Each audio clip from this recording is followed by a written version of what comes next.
Salut les topiens! Aujourd'hui, une vidéo qui est consacrée à l'actualité des parcs, notamment à Walt Disney World en Floride, où il se passe beaucoup de choses du côté de Disney Hollywood Studios.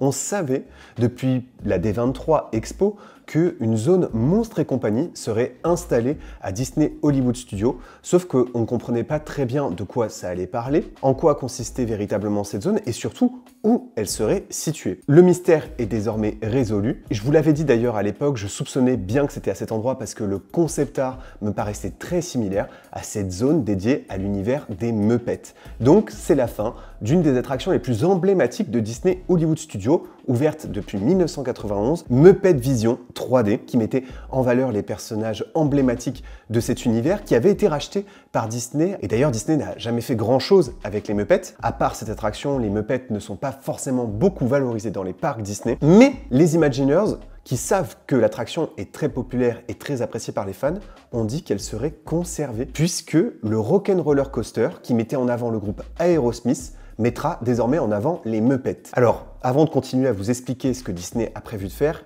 je vais vous expliquer pourquoi ils font ça, pourquoi tous ces choix, et pourquoi Disney Hollywood Studios est un parc qui va devenir très différent des autres seconds parcs Disney dans le monde. Déjà, pourquoi choisir Monstres et compagnie? Pourquoi mettre en avant du Pixar à Disney Hollywood Studios?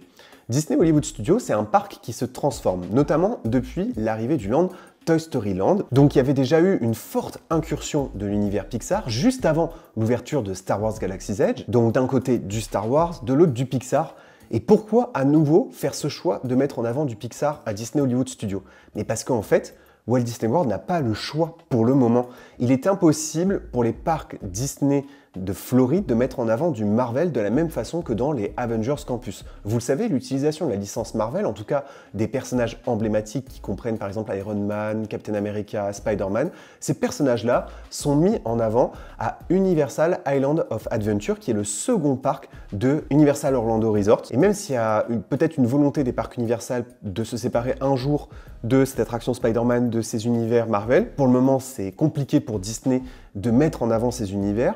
Et donc, Disney fait le choix de mettre du Pixar plutôt que du Marvel dans ce parc-là. Depuis plusieurs années, il y avait l'installation de cette zone qui s'appelait Pixar Place. Vous avez l'installation de Ratatouille à Epcot. À Disney Animal Kingdom, vous avez une forte mise en avant de là-haut. Dans le Magic Kingdom aussi, vous avez des incursions Pixar avec cette attraction sur l'univers de Monstres et compagnie qui est à Tomorrowland. C'est une façon de contourner le problème. Sauf que dans tous les parcs Disney, c'est Toy Story qu'on choisit d'adapter, mais comme c'est chose faite, eh bien Disney est obligé de se tourner vers une autre licence, et une licence qui doit fonctionner sur le public américain. Et Monstres et compagnie est plutôt un univers qui fonctionne très bien sur le public américain. Et Monstres et compagnie avait déjà été adapté en attraction dans plusieurs parcs Disney. C'était le cas à Disney California Adventure, où avait été ouvert un parcours scénique, qui est d'ailleurs toujours conservé, qui a ouvert depuis 2006, qui raconte la fuite de Bob et Sully lorsqu'ils ont trouvé Boo. Vous avez le fameux Ride and Go Seek, qui est à Tokyo Disneyland, dans le Tomorrowland, et qui lui a ouvert en 2009, et qui était un parcours scénique aussi, mais un peu plus interactif, parce que le visiteur doit éclairer certains passages du ride. Et puis, vous avez Monstres et compagnie Loft Floor, qui est un spectacle en 3D qui se situe dans le Magic Kingdom à Walt Disney World, dans le Tomorrowland, qui reprend un peu le même principe de It's Tough to Be a Bug pour essayer de faire rire le public et donc de créer de l'énergie. Et puis, vous aurez donc ce Monstropolis, ce nouveau land qui rendra hommage à Monstres et compagnie. Et cette fois-ci, on peut d'ailleurs parler de land, parce que pour moi, il y a un flou dans cette histoire. Vous avez l'installation d'un nouveau show building, d'un coaster, dont on va parler juste après, mais vous avez l'ancienne salle de Muppet 3D. Alors, à moins que j'ai mal compris et que peut-être que ce bâtiment-là serait donc utilisé pour le coaster, mais à mon avis, c'est pas possible. Il y aura en principe donc bien deux expériences dans ce land, deux expériences majeures. Ce qui m'interroge aussi sur l'attraction Loft Floor, qui est au Tomorrowland du Magic Kingdom, parce que en fait, c'est le même type de spectacle que Muppet 3D, et donc peut-être qui pourrait déménager Loft Floor dans l'ancienne salle de Muppet 3D. Et puis, il y aura bien sûr la transformation des restaurants qui sont à proximité, comme le Ristorante Italiano de Mama Melrose, et évidemment, tout le merch qui était autour sera aussi bien sûr transformé. On n'a pas encore de date de fermeture, néanmoins, on sait que les travaux doivent débuter dès 2025. Et il y aura donc l'installation d'un coaster. Pourquoi installer un coaster à Disney Hollywood Studios? Il y a un vrai manque de coaster plutôt à Walt Disney World, qui essaye de rattraper son retard sur Universal avec l'ouverture de Cosmic Rewind, de Tron. Et donc, ils en ont besoin d'un nouveau à Disney Hollywood Studios. Ce sera évidemment un coaster familial. Et lorsque j'ai vu le design un peu du coaster et le principe même du coaster, qui est donc un invert coaster, j'ai tout de suite pensé, bien sûr, à Fly, à Fantasyland, même si c'est pas exactement la même position. Je suis pratiquement sûr, mais peut-être que je me trompe, et en même temps, je prends pas un grand risque en disant ça, que ce sera peut-être Vekoma qui va le construire, comme c'est le cas par exemple pour Tron, dont le prestataire était déjà Vekoma. Et en fait, Fly à Fantasyland est plutôt une attraction familiale, même s'il y a quelques inversions ici ou là. C'est plutôt une attraction smooth qui peut permettre à un jeune public de découvrir l'univers du coaster, et il faut que dans les parcs Disney, ce soit le plus accessible et familial possible. Vous savez, nous, on a parmi les coasters les plus sensationnels des parcs Disney. C'est pas forcément la norme dans les parcs américains. Et donc, dans ce coaster, les événements se passent après les événements du film. Et pourtant, on voit sur le concept art qu'il y a Boo dans sa tenue du premier film. Et donc, désormais, il ne s'agit plus de faire peur, mais de rigoler. Donc, tout ce monde-là de Monstres et compagnie rendra hommage plutôt à l'univers du rire qu'à celui de la peur. C'est un univers comique dans lequel on va plonger, et donc les monstres ont besoin de rire pour alimenter la ville et assurer son bon fonctionnement. Et on pourra se balader dans l'univers des portes. Ça sera un peu une journée porte ouverte dans l'usine, et on pourra découvrir le monde des portes et le monde du rire à travers l'usine de Monstropolis. Et pour ça, on se déplacera sur un ride qui est le même type de ride qui transporte les portes. C'est une visite guidée dans le vide, au milieu de toutes les portes. C'est vrai que de recréer cet univers visuel qui fait vraiment rêver, tout le monde a rêvé de faire ce que Bob et Sully faisaient lorsqu'ils essayaient d'échapper à Léon. Et donc, en principe, d'après ce que j'ai compris, le show building du coaster se trouve bien derrière le land, vraiment comme un point de chute. Et donc voilà à quoi va ressembler cette zone.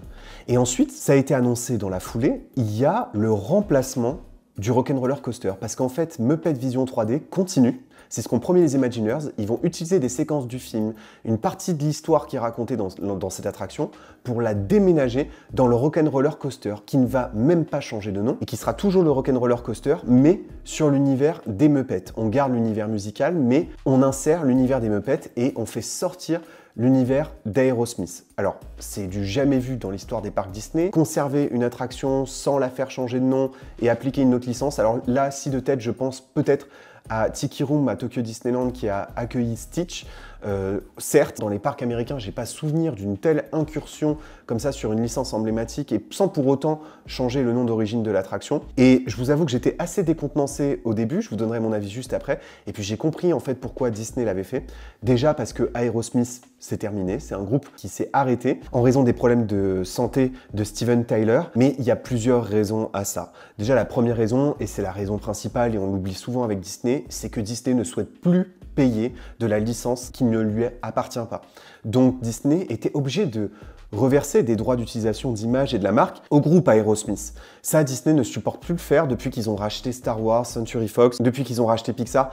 En fait, Disney veut se facturer à soi-même l'utilisation de la licence. Et puis la deuxième raison pour laquelle l'attraction et l'univers d'Aerosmith est remplacé, c'est parce que Steven Tyler était l'objet de plusieurs plaintes pour harcèlement sexuel. Il y en avait 2 qui avaient été déposées. Donc forcément, Disney a pris ses distances, un peu comme à une époque où ils avaient pris leur distance avec Michael Jackson. Et puis aussi, il y a l'essoufflement de l'univers d'Aerosmith, qui est un univers d'adultes, là où les Muppets pourraient attirer un public plus familial à l'intérieur de l'attraction, bien que le principe technique même du Rock'n'Roller Coaster fait que des jeunes enfants seront toujours un peu effrayés par le principe même de l'attraction. Et puis, j'ai beaucoup réfléchi à tout ça et j'ai trouvé que finalement, c'était plutôt une bonne idée. Les Muppets, c'est certes de la licence, mais comme je vous le disais, c'est plutôt une licence abandonnée et un peu oubliée des parcs Disney, qui est très souvent peu adaptée. C'est une licence qui est très humoristique, qui est très décalée, et j'aime bien l'idée que les Muppets soient un univers qu'on n'aurait pas imaginé pour le Rock'n'Roller Coaster. Et moi qui suis pas un grand fan d'ailleurs du Rock'n'Roller Coaster, je tiens à le dire, c'est quelque chose qui pourrait de nouveau m'attirer dans l'attraction parce que j'aime bien l'idée de faire rire, j'aime bien l'univers de Miss Piggy, tout ça est très drôle et décalé, et de me retrouver dans le Rock'n'Roller Coaster avec les Muppets complètement hystériques tout autour et avec de la musique des Muppets, je me dis que finalement c'est tellement décalé et c'est tellement improbable que ça me fait rire et que sur le papier ça m'attire. Et déjà l'affiche me fait déjà beaucoup rire. Et moi je suis un fan du compte de Miss Piggy sur Instagram que je suis et j'adore le second degré qu'il y a derrière l'univers des Muppets, même si c'est un univers très américain. En même temps, ce sera toujours le Rock'n'Roller Coaster. D'ailleurs, on n'exclut pas qu'il pourrait y avoir quelques musiques d'Aerosmith qui seront diffusées pendant le parcours. C'est ce que j'avais espéré lors de la transformation de Flight Force pour notre ancien Rock'n'Roller Coaster. Après tout, Iron Man pourrait et peut écouter du Aerosmith. Peut-être qu'ils vont pas tomber dans le piège dans lequel est tombé Flight Force en voulant faire un truc complètement froid et complètement dépourvu de musique rock. En tout cas, j'ai très hâte d'avoir vos avis à ce sujet-là parce que ça m'a complètement perturbé. Et en commentaire, j'ai reçu des gens qui m'ont dit « mais c'est n'importe quoi, c'est ridicule !» et d'autres qui m'ont dit « mais c'est génial !» J'ai jamais vu autant de réactions excessives d'un côté comme de l'autre. Je sens que c'est très partagé. Donc j'ai très hâte d'avoir vos avis en commentaire à ce sujet. Et merci d'avoir regardé cette vidéo et n'oubliez pas que vos rêves sont éternels. Bye!